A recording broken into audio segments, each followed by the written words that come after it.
السلام عليكم ورحمه الله. مرحبا بكم اخواتي معايا فيديو جديد. وفي هذا الفيديو ان شاء الله كيف ما كتشوفوا معايا باغا نشارك معكم هاد تشيز كيك بالحامض اللي كتجي خطيره بزاف، لذيذه بنينه منعشه. اهم حاجه انها اقتصاديه، ما فيهاش مكونات بزاف وكذلك ما كتطلبش وقت بزاف، دغيا كتقدروا توجدوها. وغندوز معكم هنا ان شاء الله مباشره المكونات وكذلك الطريقه. هنا كيف ما كتشوفوا عندي 5 ديال الهرنيس، تقدروا تحتاجوا كثر تقدروا تحتاجوا قل، المهم على حسب المول ديالكم. عندي هنا واحد الحبه كبيره ديال الحامض اللي غادا ناخذ القشور ديالها وكذلك العصير ديالها. عندي الحبه ديال البيض وعندي واحد فلون ديال الدرهم، وعندي هنايا دانون مسوس، وعندي نص لتر ديال الحليب. عندي هذا المول ديال الدجاج، وإلا كان عندكم هذاك المول اللي كيتحل من الجناب غيكون من الاحسن. المهم انا عندي غير هذا هو اللي متوفر. دابا غندوز مباشره ان شاء الله نطحن هاد الهرنيس ونرجع لكم. صافي هنا اخواتي من بعد ما طحنت هذاك الهرنيس راه كطحنوه مزيان مزيان حتى كيولي هكذايا غبره. شديت هذيك الحامضه وحكيتها مزيان، خديت هذوك القشور ديالها وعصرتها، وخديت هذاك العصير ديالها. خرجت لي هنايا تقريبا نص كاس ديال العصير. وهنايا اخواتي دوبت قياس 3 المعالق كبار ديال الزبده. صافي خويتهم على هذاك الكاطو ديالي. هنا غنخلطو مزيان مزيان حتى كيتلبس ليا هذاك الكاطو، كيتلبس ليا مزيان بالزبده.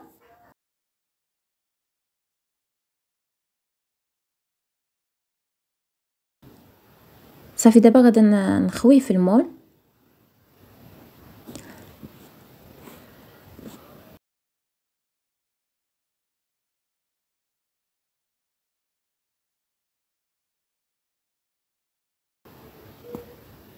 كتاخذوا ديك المعلقه وكتقادوا هكذا على هذا الشكل.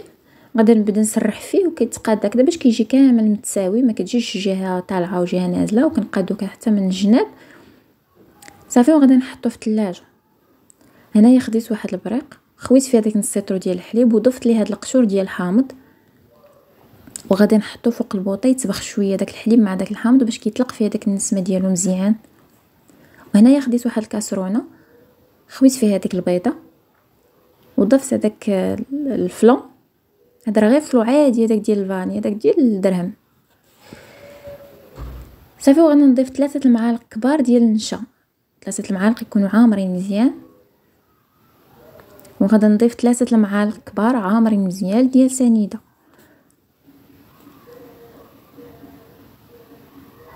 وهنايا غادي نضيف هذاك دانون مسوس.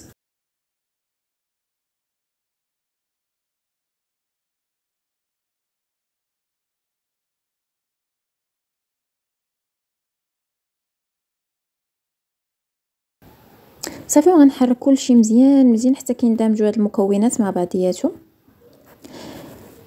ودابا غادي نضيف هذاك نص كاس ديال العصير ديال الحامض.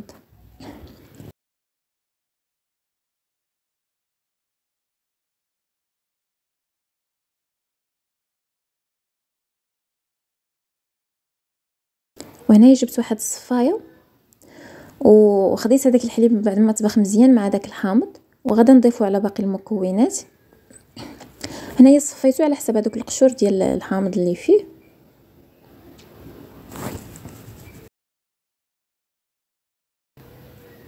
صافي غنخلط كلشي مزيان وغنحط كلشي فوق البوطه باش يتبخ ويعقد.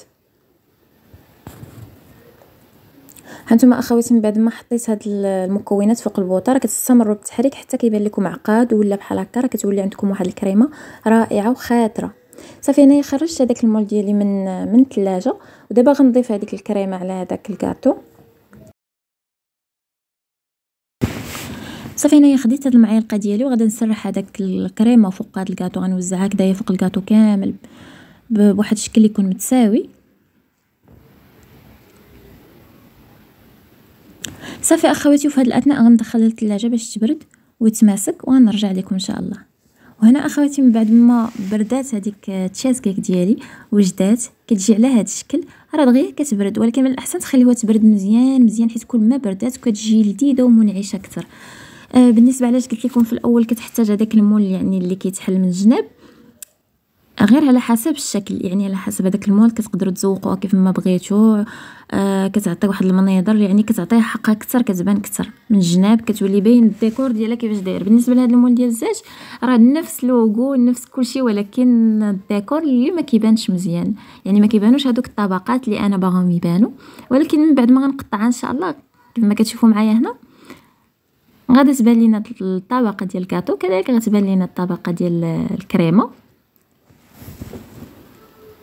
هانتوما راه فاش قطعتها راه كتهز بسهوله، ما تخافوش منها نهائيا. انا راه اش نقول لكم ناجحه مليون في المية.